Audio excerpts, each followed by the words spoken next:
राई दामोदर की कहानी। एक समय की बात है, एक छोटी सी लड़की थी जो कार्तिक नहाया करती थी। कार्तिक का महीना पूरा हुआ तो सब कहने लगे कि गंगा जी जाएं या यमुना जी जाएं या हरिद्वार होकर आएं। एक स्त्री बोली कि मैं तो राई दामोदर भगवान को जिवाऊंगी। सब पूछने लगे कि वे कैसे होते हैं। स्त्री बोली कि मोर मुकुट, गले में बैजंती माला और हाथ में पीतांबर, ऐसे होते हैं राई दामोदर भगवान। वह लड़की अपने घर आई, भगवान की रसोई बनाई, मंदिर में आई, बोली आओ मेरे भगवान आओ जीमो। मंदिर में भगवान नहीं मिले, मंदिर से शहर में गई, शहर से जंगल गई, जंगल से पहाड़ पर चढ़ गई। भगवान को पुकारते सुबह से शाम हो गई। भगवान लड़की को पहाड़ पर चढ़ते देख बोले कि ये तो ऊपर से गिरकर मर जाएगी और मेरे सिर इसकी हत्या लगेगी, इसे दर्शन देने ही होंगे। भगवान ब्राह्मण का रूप धरकर आए और बोले चल बेटा, मैं तेरा भगवान हूं, तू मुझे जिमा दे।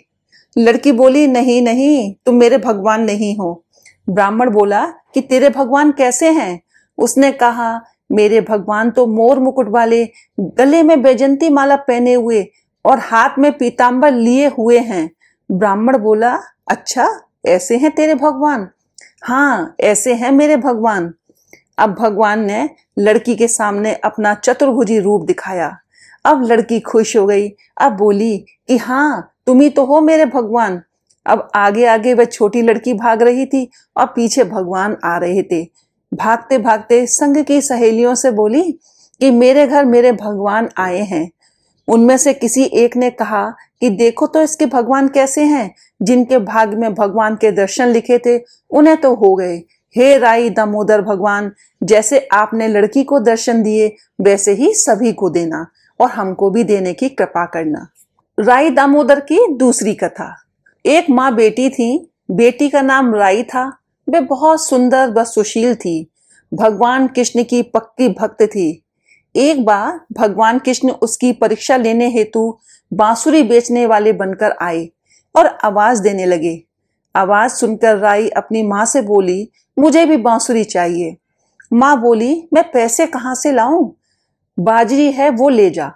बाजरी के भगवान ने फूंक मारी तो फूस उड़ के राई की आंख में चली गई। राई जोर जोर से रोने लगी। भगवान वहां से अंतर ध्यान हो गए। फिर वो वैद्य का रूप धारण कर वहां आ गए और आवाज देने लगे।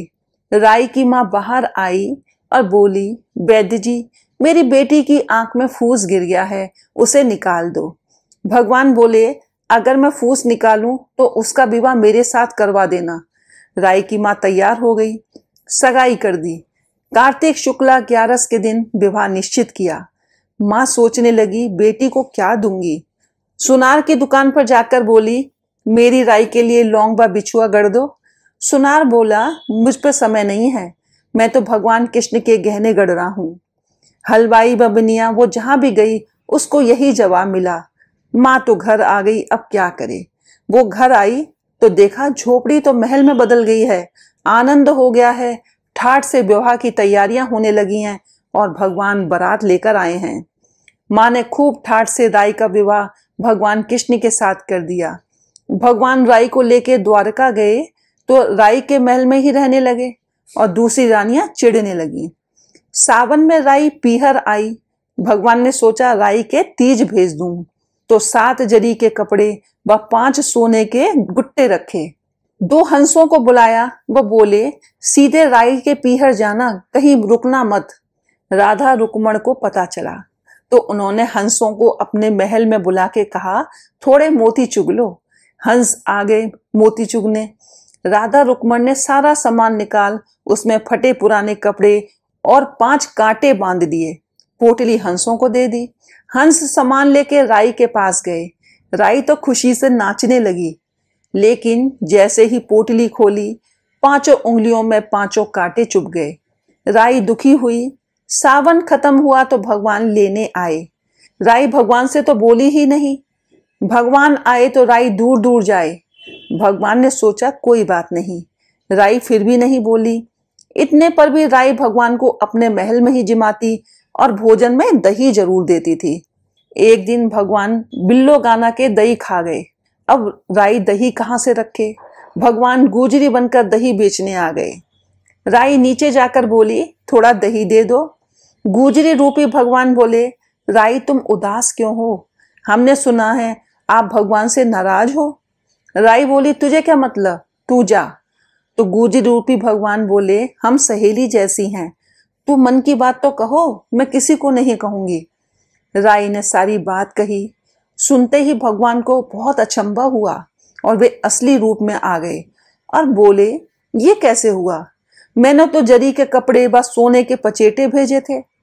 भगवान ने हंसों को बुलाकर पूछा, तुम कहीं रुके तो नहीं थे?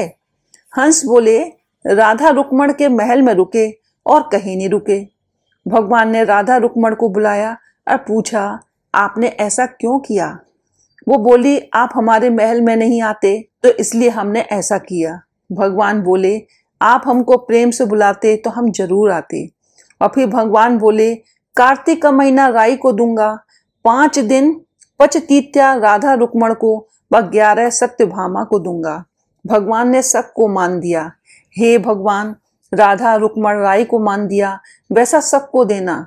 घटती को पूरी कर जो, पूरी का प्राण छोड़ जो, भूल चूक माफ कर जो।